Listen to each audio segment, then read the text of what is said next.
Hello दोस्तों, Radhe Radhe, Ram Ram. Welcome back to my channel actually motivated. और बताइए कैसे हैं आप सब। आशा है और भगवान से मेरी यही प्रार्थना है, आप सब अच्छे रहें, सुखी रहें और स्वस्थ रहें।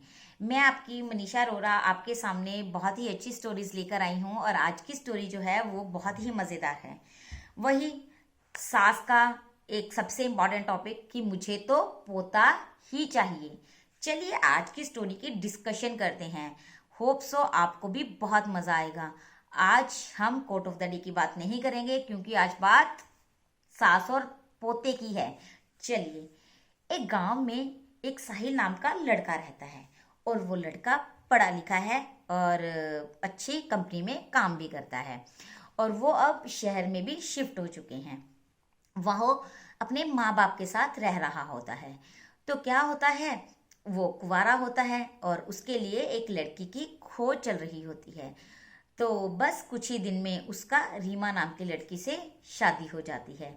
जैसे ही उन दोनों का विवाह होता है तो वो बहुत ही खुशी खुशी से रहते रहे होते हैं। तो बस जैसे कि आपको पता है, ये शादी के बाद सबकी नज़रें एक ही चीज़ पर होती हैं कि कब इस घर में बच्चे की किलकारियां गूंजेंगी। तो उसकी सास कुछ ही दिनों के बाद उसे ये कहना शुरू कर देती है कि रीमा, कब तुम इस घर में एक बच्चे को जन्म दोगी और कब इस घर में बच्चे की किलकारियां गूंजेंगी। तो उसको कंसीव नहीं हो रहा होता। कुछ दिनों के बाद ऐसे ही वो डॉक्टर की राय लेते हैं, कुछ प्रोसेस करते हैं और रीमा को कंसीव हो जाता है और वो प्रेग्नेंट हो जाती है। जैसे ही उसकी सास को ये बात पता चलती है कि रीमा प्रेग्नेंट हो गई है, तो उसकी सास ये चाहती है कि रीमा अब एक पोते को ही जन्म दे, एक लड़के को ही जन्म दे, उनके घर पे पोती ना पैदा हो जाए। तो वो रीमा को पहले दिन ही ये बात कह देती है कि रीमा, इस घर में एक लड़के का ही जन्म होना चाहिए, मुझे लड़की नहीं चाहिए। और इतनी बात सुनते ही रीमा सोच में पड़ जाती है। उसे ये होता है कि साहिल उसका साथ देगा, लेकिन जो साहिल होता है उसकी सोच भी अपनी माँ की तरह ही होती है और वो कहता है कि रीमा, मुझे बेटा ही चाहिए, मैं बेटी का बोझ नहीं उठा सकता, मैं उसे दहेज नहीं दे सकता और मैं उसे अपने घर से विदा नहीं कर सकता, इसीलिए मुझे तो बस बेटा ही चाहिए। इतनी बात सुनते ही रीमा बड़ी हैरान और परेशान हो जाती है और उसे समझ नहीं आता वो क्या करे। क्योंकि ऐसे ही लोग होते हैं ना, जो ये नहीं समझते कि लड़का और लड़की एक बहू के हाथ में नहीं होता, उस परमात्मा के हाथ में होता है और वो परमात्मा जो देना चाहेगा आपको वही मिलेगा।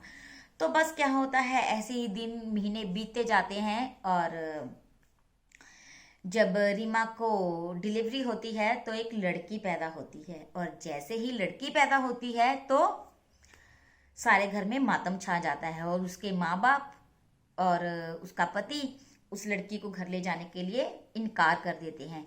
लेकिन रीमा के बहुत समझाने और मनाने के ऊपर कि क्या पता दूसरा बच्चा हमें बेटा हो जाए, ऐसे कहने बहुत सारे तर्क देने के बाद वो उस पोती को और अपनी बहू को घर ले जाते हैं। और घर ले जाने के बाद उसकी सेवा तो क्या करनी थी, उसे घर के कामों में लगा लेते हैं और लड़की की भी, बच्चे की भी बहुत ज़्यादा देखभाल नहीं करते। और रीमा को फिर से प्रेशराइज करने लग जाते हैं कि तुम अब हमें जल्दी से एक पोते को पैदा करके दो। तो रीमा बड़े ही दबाव में और डिप्रेशन में रहती है। फिर क्या होता है, कुछ ही महीनों के बाद रीमा को फिर कंसीव हो जाता है और वो प्रेग्नेंट हो जाती है। जैसे ही वो प्रेग्नेंट होती है, इस बार उसकी सास उसे धमकी नहीं, उसके तो पूरी चेतावनी देती है कि अगर इस बार लड़का नहीं हुआ तो मैं तुम्हें तुम्हारी बेटी के साथ इस घर से बाहर निकाल दूंगी और मैं उस बच्चे को तो बिल्कुल भी स्वीकार नहीं करूंगी। और वो अपने पति से तो क्या ही उम्मीद करे, उसका पति तो पहले भी ऐसा ही सोचता था। तो वो चुप हो जाती है और वो कुछ भी ना करने की हालत में होती है। जैसे ही वो चुप हो जाती है तो उसे समझ नहीं आता वो क्या करे। कुछ महीने दिन सब कुछ निकलता रहता है और फिर उसने बच्चे को जन्म दिया। जैसे ही 9 महीनों के बाद उसने बच्चे को जन्म दिया और फिर से उस घर में बेटी पैदा हुई। और इस बार जब उसको बेटी पैदा हुई तो उसके आस पास कोई नहीं था, सब घर में थे। क्यों? क्योंकि वो चाहते थे कि वो हॉस्पिटल में तभी जाएंगे अगर उसको लड़का पैदा होगा। और ये बात सुनते ही रीमा बहुत दुखी होने लगी थी कि उसके घर में अब फिर से बेटी ने जन्म ले लिया है, अब वो क्या करे। इसीलिए वो क्या करती है, अपनी बेटी को, नवजात बेटी को ले जाकर एक मंदिर में छोड़ देती है और निगाह रखती है कि कौन उसको उठाकर लेकर जा रहा है। जैसे ही वो मंदिर में अपनी नवजात बच्ची को छोड़ती है तो एक बहुत ही भली औरत उस मंदिर में बैठी होती है। जैसे ही वो जाते वक्त बच्चे की रोने की आवाज सुनती है तो उस बच्चे के पास आती है तो देखती है कि उसके पास कोई नहीं है। तो बहुत इधर उधर ढूंढने के बाद जब उसे कोई नहीं मिलता तो उस बच्ची को वो अपने घर ले जाती है और पुलिस स्टेशन में भी रिपोर्ट लिखा देती है कि मुझे ये बच्ची इस मंदिर में मिली है, जैसे ही इसके माँ बाप मिले आप मुझे इत्तला कर दीजिएगा और मैं इस बच्ची को उनके माँ बाप को सौंप दूंगी। तो जो उसकी असली माँ होती है उसे पता होता है कि उसकी बच्ची को कौन और कहाँ लेकर गया है, तो वो अपनी बच्ची के ऊपर रोज उस सोसाइटी में जाकर निगाह रखती है कि क्या उस बच्ची को सही तरीके से रखा जा रहा है, कभी सब्जी वाली बनकर तो कभी अगरबत्ती वाली बनकर, कभी कोई चीज को बेचने वाली बनकर तो कभी कुछ चीज को देखने वाली बनकर। तो कुछ दिनों तक जब वो देखती है कि वो औरत उस बच्चे को बहुत प्यार कर दे रही होती है, उसके पास पहले एक बेटा होता है और वो चाहती है कि अगर इसके माँ बाप इसे ना मिले तो वो इस बच्ची को गोद ले लेगी। और उसकी जो असली माँ होती है वो भी यही चाहती है कि ये औरत उसकी बच्ची को गोद ले ले ताकि मेरी बच्ची बहुत खुश रहे, क्योंकि उसे ये तो पता था कि उसके ससुराल वाले कभी भी इसको स्वीकार नहीं करेंगे। तो क्या होता है, इसी दौरान कुछ ऐसा होता है कि उनको बच्ची के असली माँ का सुराग मिल जाता है, क्योंकि बच्ची के गले में एक लॉकेट डला होता है जिससे उसकी असली माँ का पता चल जाता है। और जैसे ही बच्ची की असली माँ का पता चलता है तो वो उस बच्ची की असली माँ से बात करते हैं, तो वो अपनी सारी मजबूरी बताती है। तो वो एक प्लान बनाते हैं कि क्यों ना इसके पति को एक सबक सिखाया जाए। तब वो उसके पति को फोन करते हैं और कहते हैं कि तुमने जिस बच्ची को छोड़ा है उसे तुम्हारी पत्नी ने इसलिए छोड़ा था क्योंकि वो तुम्हें सबक सिखाना चाहती थी। वो एक लड़की नहीं है, वो लड़का ही है। तुम्हारी पत्नी ने एक बेटे को जन्म दिया है, बेटी को नहीं। तो इतनी बात सुनते ही उस आदमी के पैरों थल्ले से जमीन निकल जाती है। तो जो साहिल होता है वो कहता है मेरा बेटा कहाँ है, मैं जल्दी से उसको मिलने आना चाहता हूँ, उसे लेने आना चाहता हूँ। तो क्या होता है, तो वो अपने माँ बाप के साथ उस सोसाइटी में उस बच्चे को लेने के लिए पहुंच जाता है। जैसे ही वो उस बच्चे को लेने के लिए पहुंचता है तो वो सोसाइटी वाले उसे असलियत बताते हैं और उसे कहते हैं कि अगर तुम अपने बच्चे को लेकर जाना चाहते हो तो तुम्हें अपने माँ बाप को छोड़ना पड़ेगा। अगर तुम्हें अपना बेटा चाहिए तो तुम अपने माँ बाप को छोड़ दो।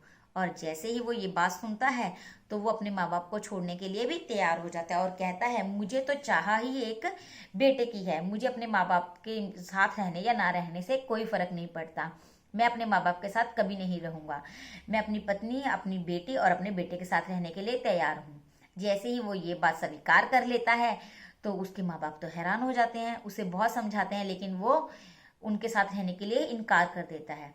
इसके बाद वो उसे सच्चाई बताते हैं कि ये एक बेटा नहीं है, ये बेटी ही है। ये तो सिर्फ हमने एक प्लान बनाया था तुम्हें ये समझाने के लिए कि बेटी और बेटा में कोई फर्क नहीं होता। जैसे एक बेटी घर छोड़कर चली जाती है अपने ससुराल में, वैसे ही एक बेटा भी कभी भी अपने माँ बाप को छोड़ने के लिए तैयार हो जाता है किसी भी परिस्थिति को देखते हुए। और इसीलिए मैं सिर्फ आपको ये समझाना चाहता था, मे भी आपको समझ आ गया हो। तो उसके जो दादा दादी होते हैं बच्चे की, उन्हें ये सारी बात समझ आ जाती है और वो कहते हैं कि ये सारी गलती हमारी है, हमने ये गलत बीज पहले अपने अंदर डाला और फिर बाद में अपने बेटे के अंदर, लेकिन अब हम अपनी दोनों पोतियों को घर ले जाने के लिए तैयार हैं और अब से हम अपना बेटा और बेटी में कभी कोई फर्क नहीं करेंगे। लेकिन उनका बेटा अभी भी तैयार नहीं था, उसके मन में अभी भी बेटी की चाह नहीं थी, वो चाहता था कि उसको बेटा ही चाहिए। तो बस फिर उसके जो दादा दादी होते हैं बच्चे के या लड़के के माँ बाप होते हैं, वो ये कहते हैं कि हम तुम्हें अपने घर में नहीं रखेंगे, हम अपनी बहू और दोनों पोतियों के साथ रहेंगे, तुम चाहते हो तो हमारे घर से जा सकते हो। इतनी बात सुनते ही वो लड़का बदल जाता है और कहता है कि हाँ, मुझे लगता है कि मैंने गलती की है, हो सकता है मैं अपनी सोच को भी बहुत जल्दी बदल दूं, मुझे माफ कर दो, लेकिन मैं अपनी दोनों बेटियों के साथ खुश रहना चाहूंगा और मैं तुम सबके साथ ही एकत्रित एक घर में रहना चाहूंगा। तो बस दोस्तों, स्टोरी यही थी। हैप्पी एंडिंग हुई। लेकिन मैं आपको यही समझाना चाहती हूँ कि बेटा और बेटी में कोई फर्क नहीं होता। आप अपनी बहू को इस बात के लिए कोसना और तंग करना बंद कर दीजिए। बेटी और बेटा दोनों बराबर होते हैं। आप उन्हें बराबरी का दर्जा देकर तो देखिए। और बेटियां तो आजकल बेटों से ज्यादा कर रही हैं। कभी जाइए और बाहर